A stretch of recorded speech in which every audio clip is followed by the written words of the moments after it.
તમે પણ જીમેલમાં સ્ટોરેજ ફૂલનો મેસેજ આવે છે, તમારે પણ ઈમેલ બોક્સ સ્વિગી, ઝોમેટો કે બીજી કોઈ પણ કંપનીની જાહેરાતોથી ઉભરાઈ ગયું છે. હવે આ બધાને એક કરીને ડિલીટ કરવા જશો તો સાંજ પડી જશે. પણ આજે હું તમને એક એવી સિક્રેટ સર્ચ ટ્રિક બતાવીશ જેનાથી તમે સેકન્ડોમાં આ બધા ફાલતુ મેલ શોધી શકશો અને તેને બંધ કરી શકશો. તમારે કોઈ નવી એપ ડાઉનલોડ કરવાની નથી, બધું જ જીમેલની અંદર છે. તો જુઓ આ મારા મોબાઈલની સ્ક્રીન પર.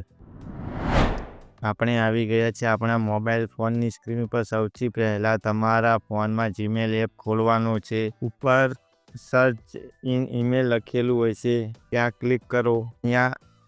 અહીંયા તમારે એક જાદુઈ શબ્દ લખવાનો છે. સ્પેલિંગ બરાબર જોજો. તમારે લખવું પડશે અનસબસ્ક્રાઇબ. આ લખીને તમારે સર્ચ કરવાનું છે. જુઓ મિત્રો, જેવું જ તમે સર્ચ કર્યું એવું બધા જ મેલ લાઈનમાં આવી ગયા જાહેરાત છે.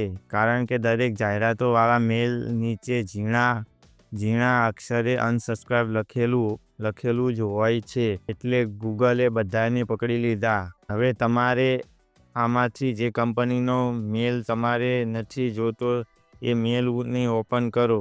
જેમ કે મારે લિંક્ડઇનનો મેલ નથી જોતો તો હું લિંક્ડઇન ઉપર ક્લિક કરીશ અને આ જો ઉપર જ્યાં સેન્ડરનું નામ છે તેની બાજુમાં અથવા નીચે વાદળી અક્ષરે અનસબસ્ક્રાઇબ લખેલું હોય છે, બસ તેના ઉપર ક્લિક કરો. તમે ફરીથી અનસબસ્ક્રાઇબ આપી દો. એક પોપઅપ આવશે, તેમાં ફરીથી અનસબસ્ક્રાઇબ આપી દો. બસ થઈ ગયું કામ પૂરું. બસ હવે એ કંપની તમને ક્યારે પણ મેલ નહીં કરી શકે. તમે 10 મિનિટ કાઢીને આવું મુશ્કેલ 5-10 મેલ અનસબસ્ક્રાઇબ કરી દેશો તો તમારું ઈમેલ બોક્સ ભવિષ્યમાં ક્યારેય નહીં ભરાય અને તમારે ગૂગલ પાસે સ્ટોરેજ ખરીદવું નહીં પડે. આ ટ્રીક તમને ખબર હતી કે નહીં? કોમેન્ટમાં લખજો. અને આવી જ સાચી અને કામની માહિતી માટે અત્યારે ચેનલને સબસ્ક્રાઇબ કરી લેજો. તો મળશું આવતા વિડીયો.